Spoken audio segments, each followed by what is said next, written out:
नमस्कार, सुबह के 7:30 बज चुके हैं। मैं हूं आपके साथ कुसुम रावत। बुलेटिन की शुरुआत इस वक्त की बड़ी खबर के साथ करेंगे। पंजाब में लॉकडाउन पर आज तस्वीर साफ हो जाएगी। कैबिनेट की बैठक है और इस बैठक में लॉकडाउन पर फैसला संभव हो सकता है। फिलहाल 30 मई तक घोषित है लॉकडाउन पंजाब से पूरे देश में। इसके साथ ही दोपहर 3 बजे सचिवालय में एक अहम बैठक होगी। कैबिनेट की ये बैठक है और लॉकडाउन के दौरान सचिवालय में ये पहली बैठक है। मुख्य सचिव विवाद पर भी इस बैठक में नजरें रहेंगी।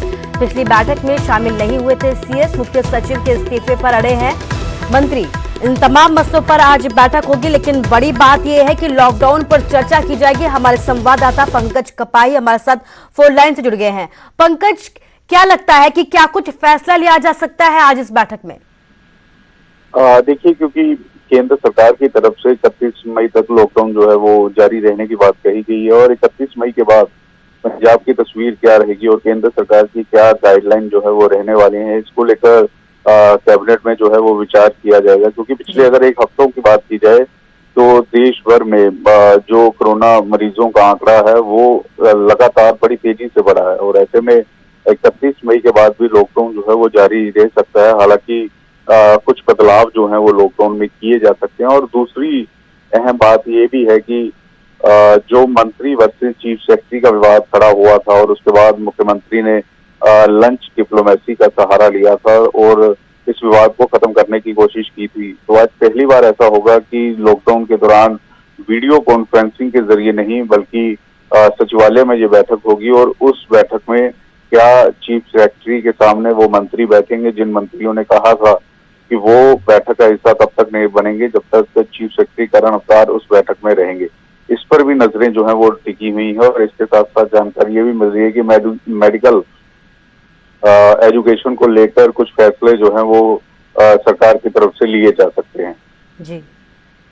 जी पंकज, इस तमाम जानकारी के लिए आपका शुक्रिया। तो पंजाब में आज तस्वीर साफ हो जाएगी। कैबिनेट की बैठक है और उसके बैठक के बाद सीएम ऐलान करेंगे कि आगे का रोड मैप क्या होगा पंजाब का। इसके साथ ही सीएस विवाद पर भी चर्चा होगी। मुख्य सचिव विवाद पर सभी की नजर टिकी हुई है। पिछली बैठक में विवाद हुआ था, सुलझाने की कोशिश हुई, लेकिन अब आज एक बार फिर से इस विवाद पर तस्वीर साफ करने की कोशिश रहेगी।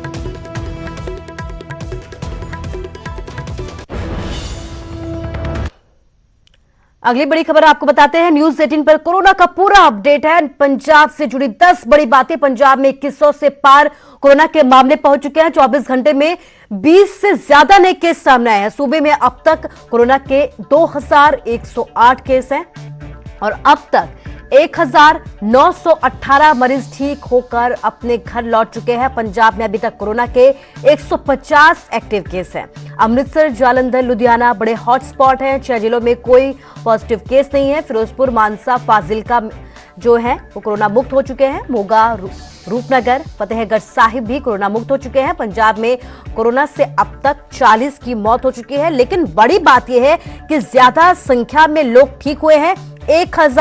1918 लोग ठीक हुए हैं। हालांकि आंकड़ा जो है 2100 के पार पहुंच चुका है, लेकिन बड़ी संख्या में यहां पर लोग ठीक हुए हैं। 40 की मौत भी हुई है, ये बड़ी बात है। और इसके बाद आपको हरियाणा का पूरा अपडेट देते हैं। हरियाणा से जुड़ी भी 10 बड़ी बातें कोरोना को लेकर आपको बताते हैं। हरियाणा में 1309 कोरोना के केस है। इसके साथ ही 17 मौतें हुई हैं। 824 मरीज ठीक हुए हैं। 468 अभी हरियाणा में एक्टिव केस है। इसके साथ ही 24 घंटे की अगर बात की जाए तो महज 24 घंटे में 100 नए केस सामने आए हरियाणा में। तो देखना यह भी है कि लगातार आंकड़ों का जो ग्राफ है वो तेजी के साथ बढ़ रहा है। हालांकि रिकवरी रेट भी बढ़ रहा है। 100 नए केस 24 घंटे में हरियाणा में सामने आए हैं। ज्यादातर 33 नए केस मामले जो है वो गुरुग्राम से सामने आए हैं, जो दिल्ली से सटा हुआ है, साइबर सिटी है। 12 पुलिसकर्मी भी यहां पर कोरोना पॉजिटिव पाए गए हैं। फरीदाबाद में 23 मामले सामने आए हैं। अगर महेंद्रगढ़ की बात की जाए तो 15 नए केस यहां से सामने आए हैं। अंबाला और पानीपत में भी 5 नए केस सामने आए हैं। भिवानी, कुरुक्षेत्र और करनाल में 3 नए केस सामने आए हैं। पलवल, हिसार और रेवाड़ी की अगर बात की जाए तो 2 नए केस यहां से भी सामने आए हैं। सिरसा और मेवात से भी एक केस सामने आया है। तो हरियाणा का हमने आपको पूरा अपडेट बताया है, जहां पर 1309 केस हो चुके हैं, 17 मौतें हो चुकी हैं, 824 मरीज ठीक हो चुके हैं, जबकि 468 एक्टिव केस हैं। सबसे ज्यादा जो मामले सामने हैं वो गुरुग्राम से सामने है, जिसमें 33 केस अकेले गुरुग्राम से सामने है। इसके अलावा अन्य कई जिलों से आंकड़े सामने आए हैं। बड़ी बात यह है कि 24 घंटे में 100 से ज्यादा मामले सामने आए। चलिए आपको हिमाचल का पूरा अपडेट बताते हैं। हिमाचल में कोरोना मरीजों की संख्या 247 हो चुकी है। प्रदेश में कोरोना से अब तक 5 लोगों की मौत हो चुकी है। प्रदेश में एक्टिव मरीजों की संख्या 175 है। इसके साथ ही हमीरपुर की अगर बात की जाए तो 24 घंटे में यहां से 15 केस सामने आ चुके हैं। 5 लोगों की मौत हुई है। प्रदेश में एक्टिव मरीजों की संख्या 175 है। हिमाचल का पूरा अपडेट हम आपको दे रहे हैं। हमीरपुर में पिछले 24 घंटे में 15 केस सामने आए हैं। इसके साथ ही अगर बात की जाए शिमला की, तो शिमला में 3 और चंबा में 2 नए मामले सामने आए हैं। मंडी में कोरोना के कुल 12 एक्टिव केस है। एक्टिव केस 8 हैं। कुल टोटल आंकड़े जो है वो 12 यहां पे बताए जा रहे हैं। चंबा की अगर बात की जाए तो चंबा में कोरोना के टोटल आंकड़े 20 हैं। एक्टिव मरीज अब यहां पर 9 हैं। ऊना की अगर बात की जाए तो 31 यहां पर मामले सामने आए हैं। एक्टिव मरीजों की अगर बात की जाए तो 14 यहां पर एक्टिव मरीज हैं। शिमला की अगर बात की जाए तो टोटल आंकड़े यहां पर 7 हैं, लेकिन एक्टिव मरीज भी 7 है। रेशमा कश्यप हमारे संवाददाता फोन लाइन से हमारे साथ जुड़ गई है। रेशमा, लगातार आंकड़ों में इजाफा होता जा रहा है, क्या लगता है, क्या कुछ फैसले लिए जा सकते हैं आगे हिमाचल को लेकर? जी सुन, जिस तरह से पिछले कुछ दिनों से देखा जा रहा है कि लगातार जो आंकड़ा है हिमाचल प्रदेश में कोरोना के जो मामले हैं वो बढ़ते जा रहे हैं और नए जो मामले हैं ये जो सामने आ रहे हैं जब से लॉकडाउन 4 शुरू हुआ है, तो जो लोग बाहर से हिमाचल प्रदेश पहुंचे हैं और जिन्हें संस्थागत क्वारंटीन किया गया है और उनके बाद जब इनकी रिपोर्ट ली जाती है तो पॉजिटिव मामले सामने आ रहे हैं।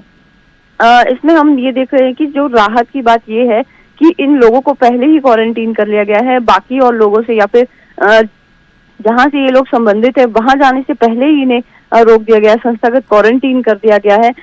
इसीलिए हम कह सकते हैं कि जो अभी और लोग बाकी जिन्हें संस्थागत क्वारंटीन किया गया है ये आंकड़ा अभी और ज्यादा बढ़ सकता है। और कुछ दिनों पहले जो प्रदेश सरकार की तरफ से एक फैसला लिया गया है हिमाचल प्रदेश को लेके कि जो लॉकडाउन है उसे एक्सटेंड कर दिया गया है 30 तारीख तक, अगले महीने तक।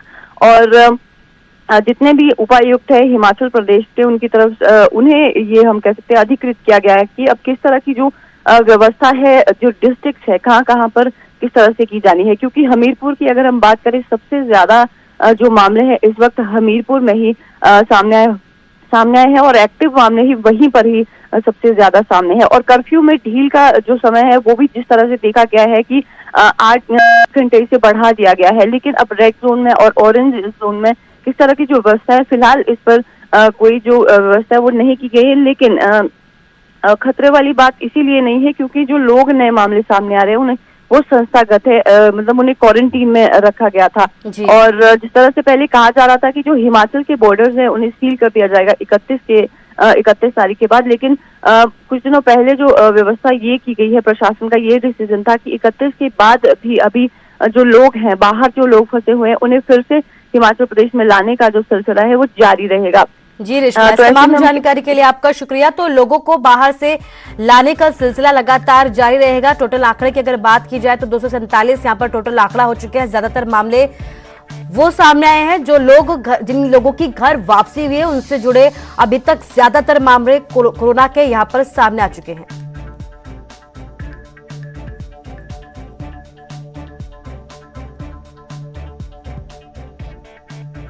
और कोरोना काल में आशा वर्कर्स को सौगात दी है हिमाचल सरकार की तरफ से, ये सौगात दी है। इसके साथ ही ऐलान किया गया है 1000 रुपए अतिरिक्त वेतन देने का। इसके साथ ही 4 महीने के लिए अतिरिक्त राशि दी जाएगी। 4834 आशा वर्कर्स को इसका फायदा मिलेगा। कोरोना काल में आशा वर्कर्स को ये बड़ी सौगात हिमाचल सरकार की तरफ से दी गई है। 1000 रुपए अतिरिक्त देने का ऐलान किया है। 4 महीने के लिए मिलेगी अतिरिक्त राशि। 4 महीने के लिए सौगात दिया है आशा वर्कर्स को। इसके साथ ही 7834 आशा वर्कर्स को इसका फायदा मिलेगा सीधे तौर पर। तो बड़ी बात, आशा वर्कर्स को हिमाचल सरकार की तरफ से एक बड़ी राहत देने की कोशिश की गई है। 1000 रुपए अतिरिक्त देने की बात कही गई है।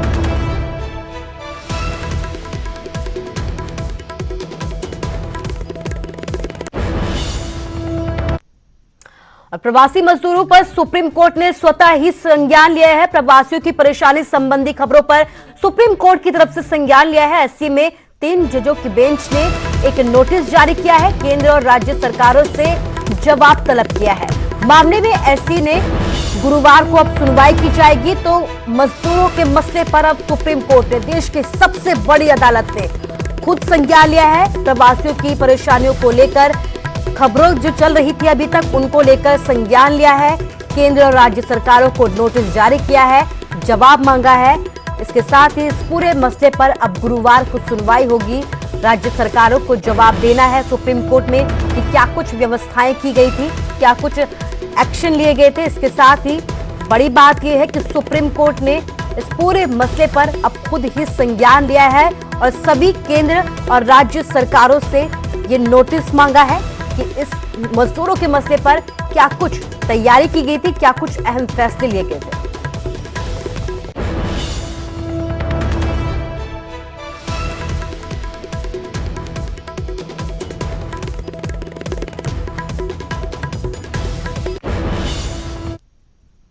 बीजेपी सांसद मनोज तिवारी के सोनीपत आकर क्रिकेट खेलने पर हरियाणा बीजेपी अध्यक्ष सुभाष बराला ने कहा है कि उनके संज्ञान में पूरा मामला नहीं है, लेकिन ऐसे हालात में अगर कोई भी हो तो उसे नियमों का पालन जरूर करना चाहिए। वहीं लॉकडाउन के दौरान हुए शराब घोटाले पर बराला ने कहा कि एसआईटी जांच कर रही है और जांच ठीक दिशा में चल रही है। के दिन जिस प्रकार का एक माहौल है, कोरोना संक्रमण से बचने के लिए सरकार ने जिस भी प्रकार के नियम बनाए हैं उन नियमों की पालना करनी चाहिए। और जहाँ तक मनोज तिवारी के मामले की बात है, अभी उस बात का संज्ञान में नहीं है मेरे क्या मामला था, लेकिन मैं एक बात कहता हूँ कि ये जो संक्रमण है कोरोना का, ये खुद के बचने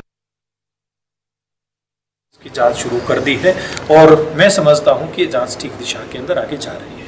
इसमें कई बड़े अधिकारियों के नाम भी शामिल हैं सर। देखिए, मैं तो ये बात कहता हूं कि कोई भी नाम शामिल हो, इस सरकार ने पीछे 5 साल का रिकॉर्ड है, अब लगभग 6 महीने से जो गठबंधन की सरकार चल रही है, चाहे हम इसकी बात करें, पूर्व में भी एक आप लोगों को अनुभव आया है, किसी भी प्रकार का कोई इस प्रकार का मामला आया हो जिसमें कोई अनियमितता दिखाई दी, कहीं भी कोई पक्षपात, बिना पक्षपात की कार्रवाइयाँ की गई। हरियाणा के मुख्यमंत्री मनोहर लाल मंगलवार को कुरुक्षेत्र के दौरे पर रहे। इस दौरान उन्होंने किसानों से बातचीत की और पिछली मक्के की फसल की अनुदान राशि भी जारी करने के आदेश जारी किए। सीएम ने कहा कि किसानों का फीडबैक लेना बेहद जरूरी है। पानी बचाने के लिए जोर देते हुए उन्होंने कहा है कि किसान और आम जन को संकल्प लेना होगा। इसके अलावा गांव बहोली में 20 एकड़ जमीन पर गौशाला बनाने का प्रस्ताव भी तैयार करने के आदेश जारी किए गए।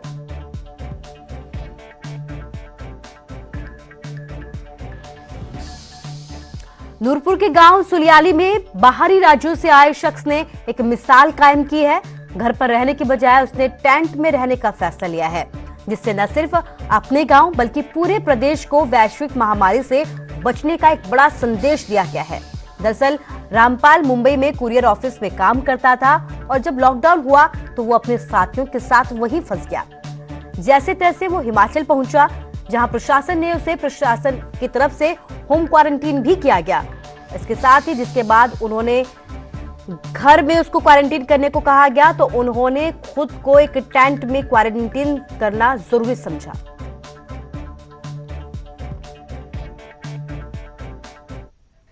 दो 5-6 दिन से अभी बॉम्बे वापस आए हैं।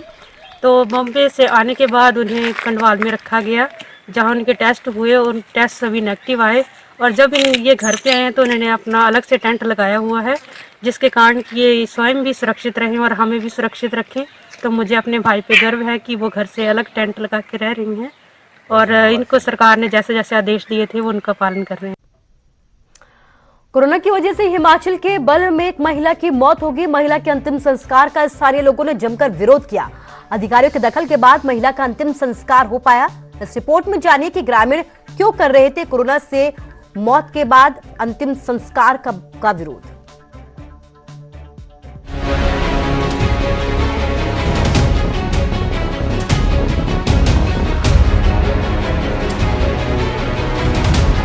एक तरफ कोरोना से जंग, दूसरी तरफ लोगों का विरोध। इन दिनों हिमाचल में सरकार प्रशासन के सामने दोहरी चुनौती है। सोमवार को मंडी जिला केवल के रत्ती वार्ड की महिला की कोरोना वायरस से मौत हो गई। मंडी जिला प्रशासनिक अधिकारी मंगलवार सुबह मृतक महिला का अंतिम संस्कार करने बल के कंसा की सुकेती खड्ड किनारे पहुंचे, लेकिन जैसे ही शव लेकर एम्बुलेंस कंसा के नजदीक आई, स्थानीय लोगों ने विरोध करना शुरू कर दिया। मृतक महिला वार्ड रत्ती की रहने वाली थी। इनका कहना था कि उसका अंतिम संस्कार वहीं किया जाए। हालात काबू करने के लिए पुलिस फोर्स और क्यूआरटी बुलानी पड़ी। इलाके को छावनी में तब्दील कर दिया गया। डीएसपी, थाना प्रभारी और एसडीएम को मौके पर आना पड़ा, तब जाकर महिला का अंतिम संस्कार किया गया। तो जब हमने कहा कि रत्ती में जलाया जाए तो प्रशासन कहता है कि ये डडौर ही चिन्हित कर दिया गया है। तो हम यही कहना चाहेंगे कि आगे को ऐसी अगर कोई बॉडी फिर लाई जाती है तो जनता का भारी विरोध होगा। बता दें कि जिला प्रशासन ने कोविड-19 के कारण मृत्यु होने पर अंतिम संस्कार के लिए इसी जगह को चिन्हित किया है। इससे पहले हमीरपुर के एक शख्स का अंतिम संस्कार यहीं किया गया था। लोगों का कहना था कि इंसानियत के नाते उस शख्स का अंतिम संस्कार सुकेती खड्ड पर करने दिया गया, लेकिन स्थानीय लोगों का अंतिम संस्कार यहां नहीं होने देंगे। उनका विरोध आगे भी जारी रहेगा। मामला डीसी मंडी तक पहुंच गया है। उनका कहना है कि अंतिम संस्कार के लिए यही जगह चिन्हित है। फिर भी लोगों का कोई सुझाव है तो दे सकते हैं। नितेश सैनी, न्यूज़ 18, सुंदरनगर।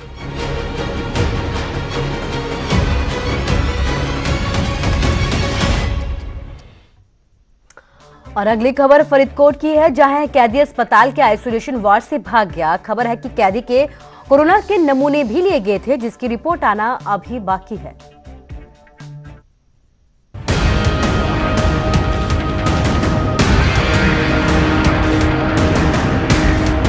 एक तरफ देश भर में कोरोना की महामारी का दौर जारी है, लगातार मरीजों के आंकड़े बढ़ रहे हैं और वहीं दूसरी तरफ लापरवाही के मामले भी सामने आ रहे हैं।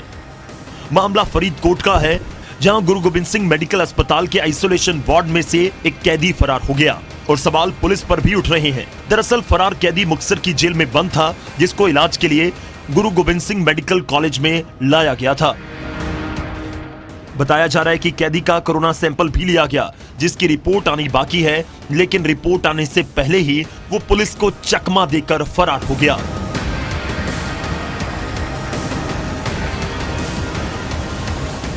पुलिस के मुताबिक फरार हुआ कैदी जिला तरन का रहने वाला है, जिसको इलाज के लिए फरीदकोट लाया गया था और अचानक वो फरार हो गया।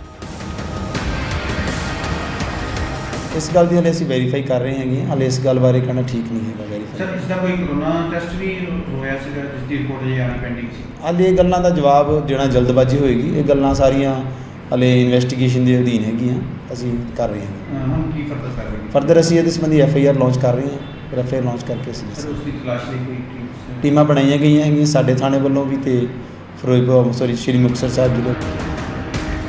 पुलिस आरोपी को जल्द काबू करने का दावा कर रही है। सैंपल की रिपोर्ट आने से पहले कैदी का फरार होना कई सवाल खड़े करता है, जो और भी कईयों के लिए खतरनाक साबित हो सकता है। सो पुलिस को भी ऐसे मामलों में ज्यादा चौकस रहना होगा। फरीदकोट से नरेश सेठी, न्यूज़ 18।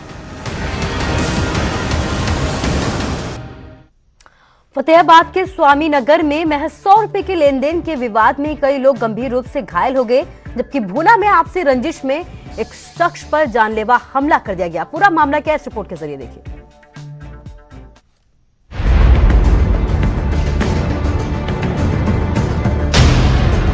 फतेहाबाद में महज 100 रुपए के लिए एक पक्ष ने दूसरे पक्ष पर जानलेवा हमला कर दिया।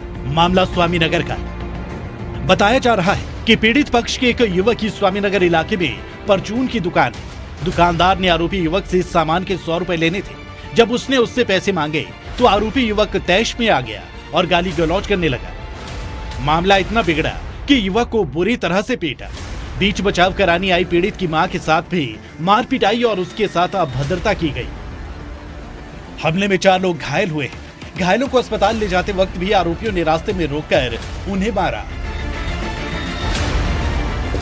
लोग तो जी घना ही है जी, कोई गिनती को नहीं, बेगिनती का पड़ गया। अंदर आके खूब ही मारदात करी है जी, बढ़ के गिर गया माने तो सारा ने। कितने लोग थे कम जी? से कम 50 जना जी। क्या हथियार थे उनके पास? से गंडासियां, छब्बियां, जमी बुरा हाल हो रहा है वहाँ। हमारे तो घर को जाके देख लियो जी थे। और कहाँ कितने लोग घायल हैं? आपका क्या नुकसान हुआ जी? ये भाई साहब मेरा शीशा फूट रहा सारा। मैं घायलों को लेके आ रहा था, वो मेरे पे अचानक हमला कर दिया उन्होंने। बोले क्यों इनको घायलों को लेके जा रहे हैं। कितने लोग थे जो उन्होंने आप पे हमला किया? कम से कम 50-60 जने थे। पीड़ितों की शिकायत पर पुलिस ने केस दर्ज कर कार्रवाई शुरू कर दी है। और एक ने परचून की दुकान की हुई है, दूसरा उसका जो पड़ोसी था उससे उसने पैसे लेने थे। उसने अपने परचून के पैसे मांगे तो उसने आपस में इसी बात को लेकर झगड़ा हो गया। उधर शराब का ठेका न मिलने से रंजिश वाले बैठे माफिया भांभू गैंग ने भूना में शराब के ठेके पर काम करने वाले कारिंदों पर हमला कर दिया। हमले में एक युवक की लोहे की रॉड से टांग तोड़ दी, दूसरा मौके से भागने में कामयाब रहा। ये वारदात वहां लगे सीसीटीवी में कैद हो गई।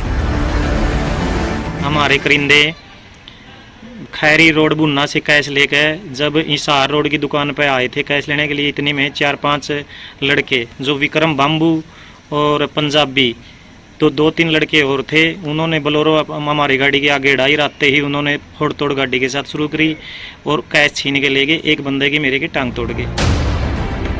आरोपी कारिंदों से 24,000 रुपए की नकदी भी छीन कर ले गए। लेकिन मामले में पुलिस की चुप्पी पर कई सवाल खड़े हो रहे हैं। बताया जा रहा है कि भांभू गैंग भूना में प्रभुत्व जमाना चाहती है और इसी के चलते वो वारदातों को अंजाम दे रहे हैं। इन पर लॉकडाउन में अवैध तरीके से शराब बेचने के आरोप भी हैं। अब देखना यह है कि इस गैंग के खिलाफ पुलिस कब एक्शन लेती है।